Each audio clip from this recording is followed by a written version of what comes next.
Cover Me in Funshine Collab, hosted by Lisa Birmingham and Crafting in Mimi's World.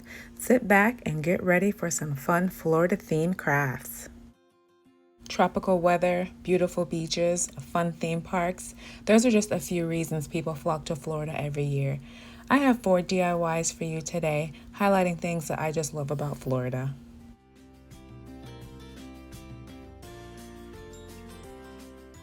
I'm starting out with this glass salad plate and these foil transfers from DollarTree. I'm picking out the one that says, "What makes you different makes you beautiful. Stand, be a flamingo in a lack of pigeons." I think that's a really beautiful saying, and it'll look so great on this glass plate. I snip around a little bit more to make sure that it fits well in the center of the glass plate, and then I peeled the backing and started to rub to make sure that I could get it really adhered to the glass. I was worried because this foil may not stick.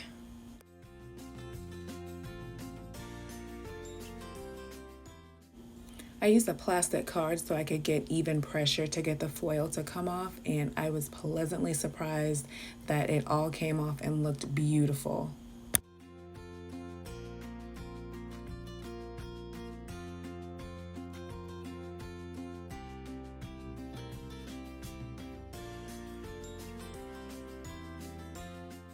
To accent around the edge of the plate, I'm using these mirror ball ornaments from last Christmas. I found that digging my nails into the styrofoam underneath helped the mirror tiles to come off in a pretty long roll. I'm using clear grip Gorilla Glue for a long-lasting hold.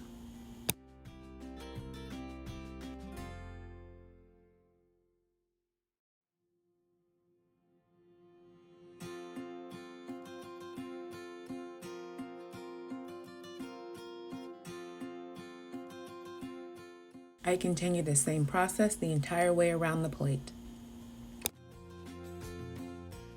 I love the sparkle of these mirror tiles and this tropical glam look. Jackie and Lisa are so talented. Here's an example of what you'll find on their channels. Please go check them out and subscribe.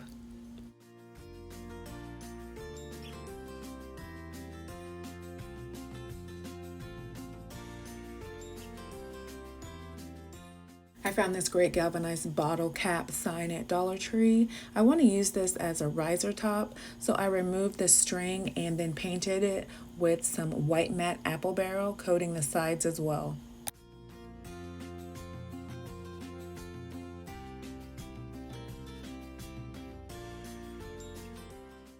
I used a little bit too much on top. I like the sides, so I take a little bit of sandpaper and I just scuff around the perimeter to really bring out some more of that galvanized metal, and then on the flat portion I scuff that up a bit too.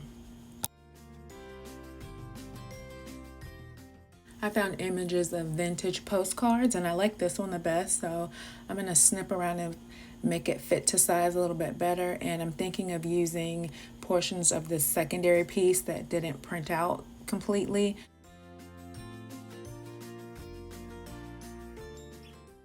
So here I'm just arranging it and seeing if I want to snip the edges. So I fold one under to see how it looks, and I decide not to do that, so I just go ahead and add some of the Aleene's tacky glue to the back and get that smoothed on there, and then just apply this to the top of this lid and try to get as many bubbles out as possible so it looks nice and smooth.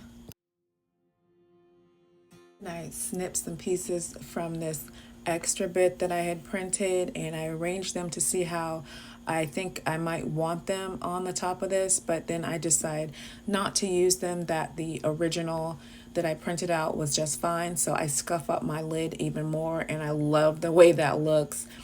And I take this candlestick and I scuff around so that it'll glue better to the top, and then I use a bit of the clear grip Gorilla Glue, and once I had enough on the top of this, I let it sit for like a minute or two to kind of get tacky. This is a permanent glue, and then I just applied my lid to it.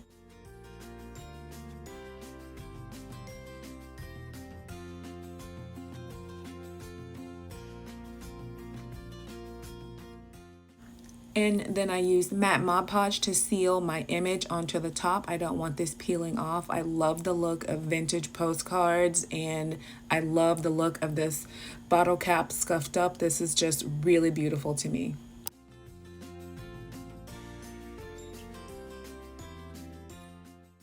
I found this crab wind chime set at Dollar Tree. I'm not going to use it as a wind chime. I'm taking my Dremel to make separations in between the legs and claws so that it really looks more like a crab once it's covered and painted. Then I used the Dollar Tree lightweight spackle to fill in the holes.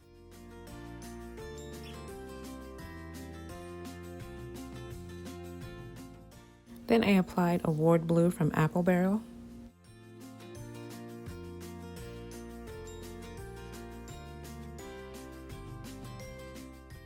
Then when my paint was dry, I took Fix All from Dollar Tree and I went along with to each leg and applied some glue, and then applied crushed glass that I found at Dollar Tree as well. And I'm going leg by leg so that the separations between each leg will be seen when the whole project is finished and it still looks like a crab.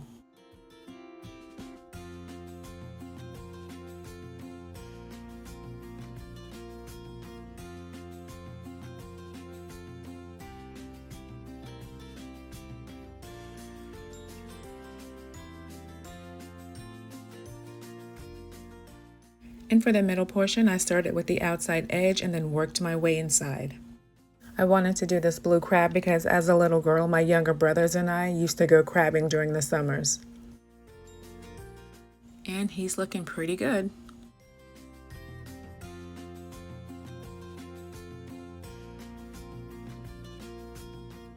Removing the 3D portions of the shadow box and then painting the inside with a white matte apple barrel paint.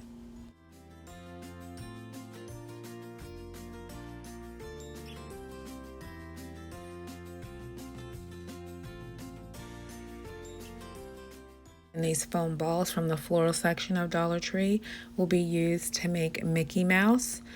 So I'm using a box cutter that I also found at Dollar Tree to slice through these.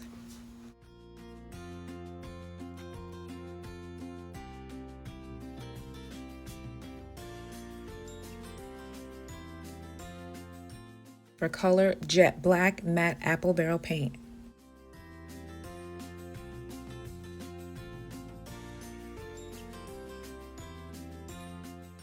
With the paint dry, I move on to the decoration for the background. I'm going to use these Mickey stamps that I found at Joann Fabric. I want the background to look like wallpaper of Mickey's face.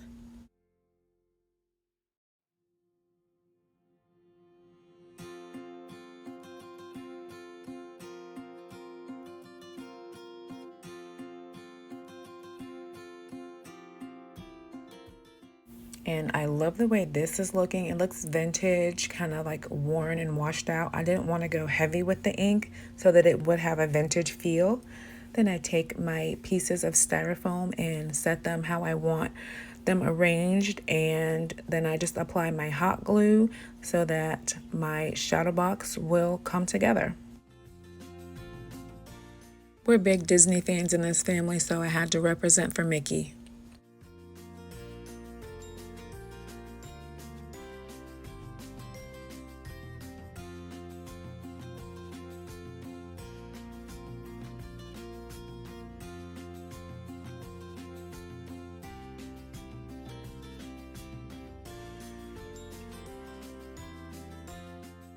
And a farmhouse bow for a finishing touch.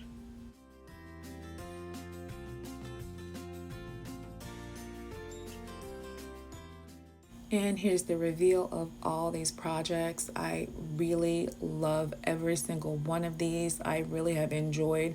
I could have did 20 projects, but this is just a small snippet of things that I love about the state I was born in. Every creator involved in this collaboration is super talented. Please go check out their channels.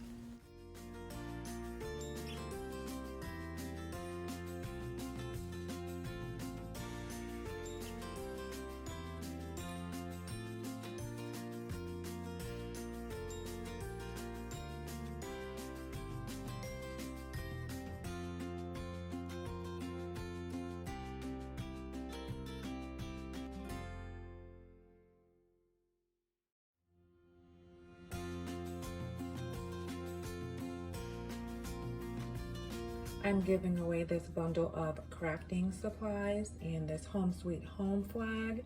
Just drop a sun emoji into the comment box and be subscribed to my channel and you're entered to win. Thanks so much for watching.